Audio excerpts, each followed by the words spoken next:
جمعے کے دن انسان بر وقت آتا ہے، خطبہ شروع ہونے سے پہلے یہ شخص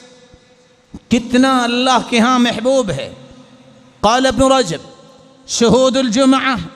یعدل حجۃ تطوع، بر وقت آنے والا، سورۃ الکہف پڑھنے والا، مسواک کر کے، اچھا لباس پہننے والا، غسل کر کے، خوشبو لگانے والا، بر وقت مسجد میں آئے، امام کے قریب بیٹھے، خاموشی سے سنے، خاموش ہو جائے، توجہ سے سنے، نماز امام کے ساتھ پڑھے، لغویات نہ کرے، یہ شخص نفلی حج سے زیادہ اجر حاصل کرنے والا ہے۔ سعید بن المسیب رحمت اللہ علیہ فرماتے ہیں جو شخص هو احب الی من حجۃ نافلہ، یہ کام نفلی حج سے بھی زیادہ مجھے محبوب ہے،